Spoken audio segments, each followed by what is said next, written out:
En este vídeo vamos a seguir profundizando sobre las capacidades que tiene Galp, pero antes de empezar con el vídeo hay una cosa que quería contaros sobre el vídeo anterior, y es que hay un fallo del que yo no me había dado cuenta y RR69 Sport en Discord me escribió para preguntarme que por qué se añadían dos useStrict en mi ejemplo.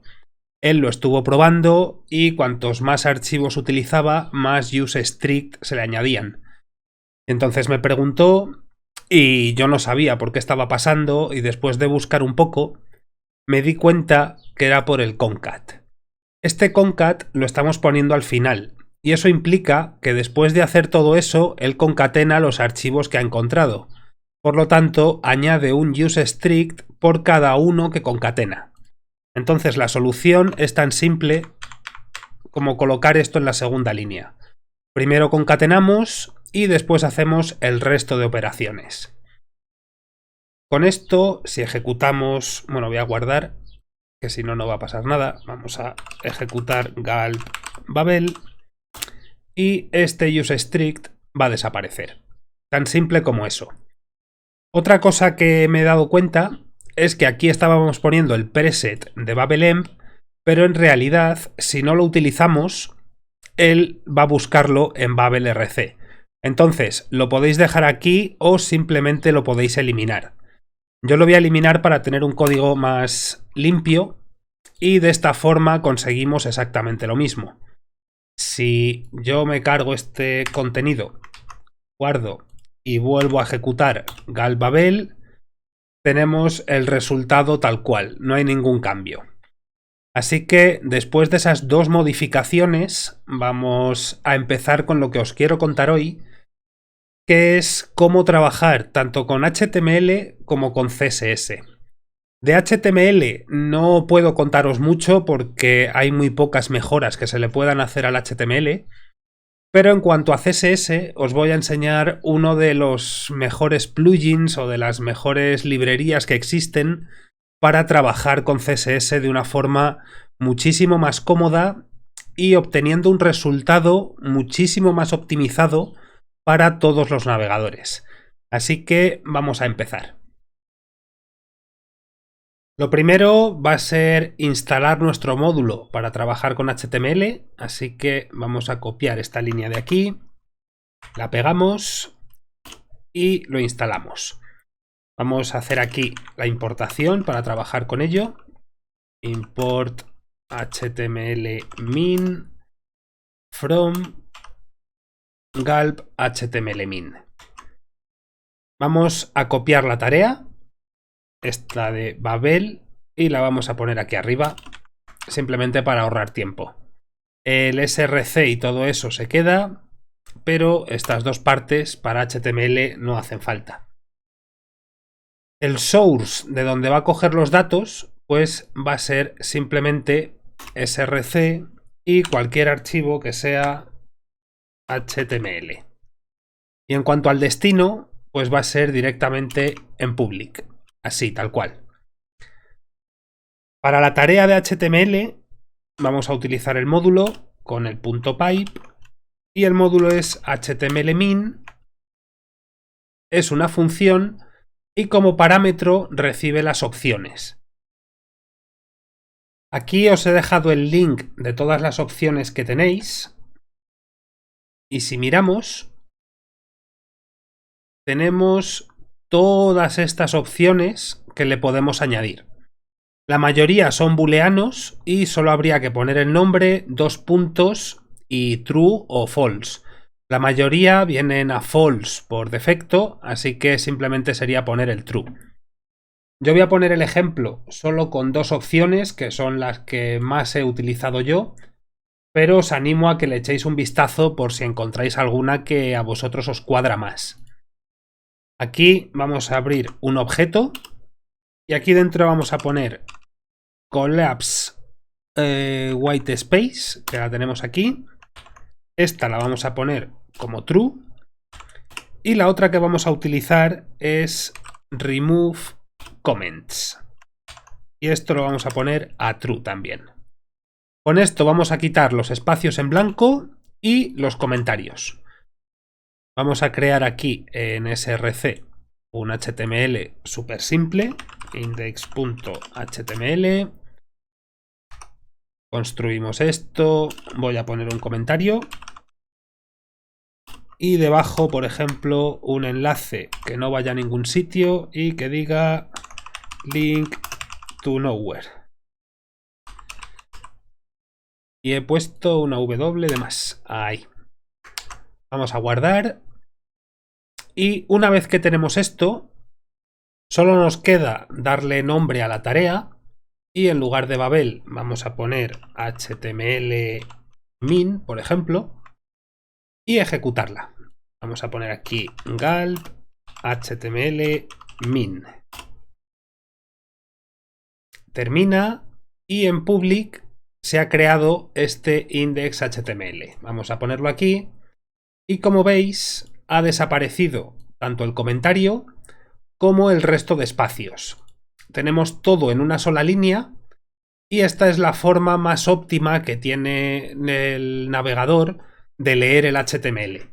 Con esto podemos ganar pues muy poquito, la verdad, en cuestión de tiempo, pero al navegador le cuesta menos interpretar una sola línea que todo esto de aquí con comentarios.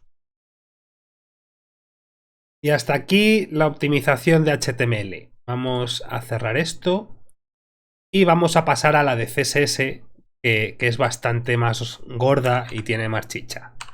Vamos a poner aquí HTML para tenerlo ordenado y aquí CSS. Para CSS vamos a instalar esta línea de código, que son 3 plugins: Gal, PostCSS, CSNano y Autoprefixer. Copiamos, vamos. Y aquí os he puesto una solución que en el otro vídeo, bueno, en el otro curso de Galp, a vosotros os estaba dando muchos problemas. Y aquí tengo la solución para el tema del browser list, que ahora vais a ver en un momentito lo que es. Vamos a importar los 3 módulos que acabamos de instalar. Import autoprefixer fixer from autoprefixer. Voy a copiar 2 veces. Y para ir por orden vamos a poner el primero PostCSS, que esto viene de Galp PostCSS. Después CSSNano, que también viene de CSSNano. Y el último Autoprefixer. Los pongo en este orden porque es en este orden en el que los vamos a utilizar. Aquí debajo, antes de las tareas, bueno, realmente lo podéis poner donde queráis, pero por mantener un orden vamos a utilizar aquí las variables barra constantes, que en realidad van a ser todo constantes, pero para que lo tengáis ordenado, pues os lo dejo así comentado. Vamos a crear la constante CSS plugins. Y esto es un array que lo que recibe son los plugins que vamos a utilizar. Vamos a utilizar CSSNano, que... Uy, PostCSS no. CSSNano. Lo ejecutamos como función, ponemos una coma y ponemos Autoprefixer. Y lo ejecutamos como función también. Una vez que tenemos esto, vamos a crear la tarea, que va a ser muy sencillita. En lugar de HTML-min la vamos a llamar styles, para que tenga sentido. El src va a ser css barra y cualquier archivo css. Este pipe no lo vamos a utilizar, vamos a utilizar otro. Y como destino va a ir a public CSS. Como extra podéis añadir otro pipe para concatenar y tener un solo archivo CSS. Aquí en lugar de scripts min sería styles min.css. Y aquí en este pipe es donde vamos a utilizar estos plugins. Cogemos PostCSS y entre paréntesis le pasamos los plugins. De hecho, aquí Visual Studio Code ya nos dice qué es lo que necesita. Entonces vamos a poner CSS plugins. Guardamos y vamos a crear aquí en src una carpeta CSS y un par de archivos, one.css y second.css, por ejemplo. De momento, si yo escribo algo, voy a dejar un poco de hueco aquí.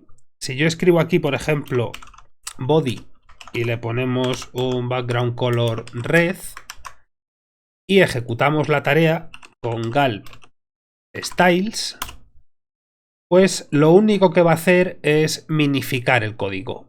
Vamos a ver el resultado. Lo voy a poner aquí. Y el resultado es simplemente minificado.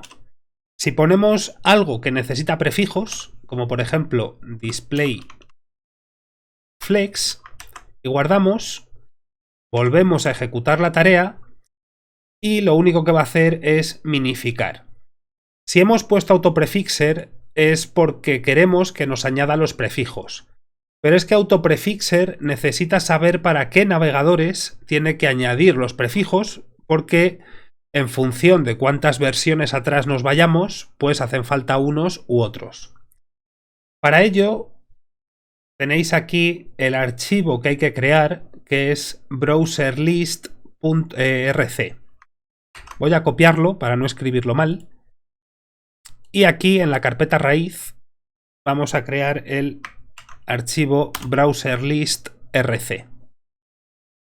Voy a copiar el contenido porque no me lo sé de memoria realmente. Y esto, si buscáis browser list en Google, tenéis todas las opciones que le podéis añadir. Esto es básicamente para qué versiones de los navegadores tiene que prefijar. Vamos a guardar y vamos a volver a ejecutar gulp styles. Termina y como veis ahora sí está añadiendo todos los prefijos que necesitamos. Esto es lo que os comentaba en el vídeo de errores de CSS de poner los prefijos a mano para los navegadores. Por ejemplo, border radius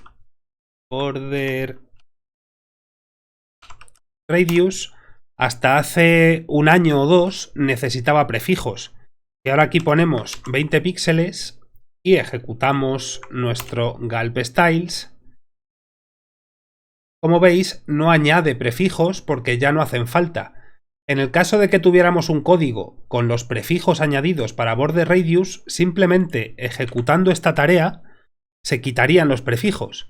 Y eso es algo que es bastante más cómodo que tener que ir uno por uno quitando o poniendo prefijos, como podéis ver. El hecho de trabajar con PostCSS no solo nos da las ventajas del autoprefijado, tenemos otras muchas ventajas para trabajar con él. Vamos a quitar esto para que lo tengamos más limpio y vamos a poner, por ejemplo, margin. Vamos a poner 10 píxeles, 20 píxeles, 10 píxeles y 20 píxeles. Esto sabéis que se puede reducir si habéis hecho mi curso de CSS. Pero, trabajando con PostCSS, nosotros ejecutamos la tarea y, como veis, él automáticamente se encarga de hacer la reducción que tenemos. Pero PostCSS hace más cosas aparte de esto.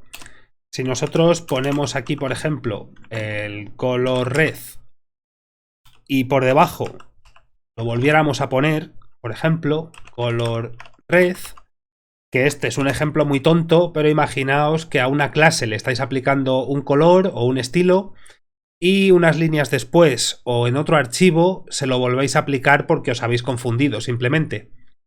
Pues al ejecutar la tarea, él identifica que le estáis dando el mismo estilo dos veces distintas y lo colapsa en uno solo.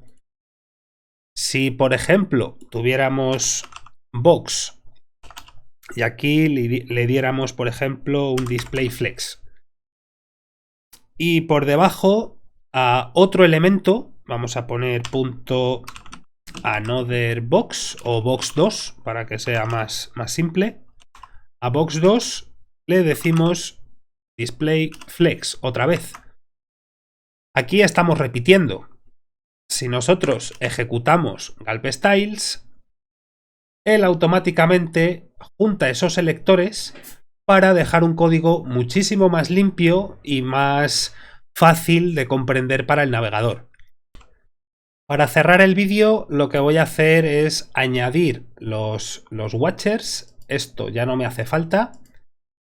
Y lo único que tenemos que hacer es duplicar esto y darle las rutas.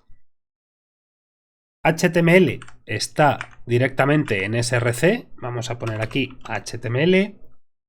Y la tarea se llama HTML min. Pues voy a copiar y la vamos a pegar aquí.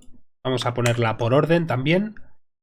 Y la de CSS, pues en lugar de JS sería CSS. Aquí cualquier archivo CSS. Y la tarea es styles. Y de esta forma, si nosotros ejecutamos Gulp, se va a quedar a la espera de cualquier cambio en esos archivos. Si yo modifico second2, por ejemplo, y pongo pues que a los P les ponga un text-align center, por ejemplo, pues se lanza la tarea styles. Y además, como estamos concatenando, pues aquí ha aparecido el código nuevo, aunque lo tengamos en otro archivo. Así que una vez hecho esto, tampoco quiero alargar mucho más el vídeo. En el siguiente os voy a explicar cómo trabajar con Pug y con Sass. Y aparte vamos a ver algún plugin más de PostCSS que yo creo que os va a ayudar bastante a la hora de trabajar. Así que nada más por este vídeo, espero que os haya gustado, si es así compartidlo, que eso siempre ayuda al canal, y nos vemos en el siguiente. Un saludo y hasta luego.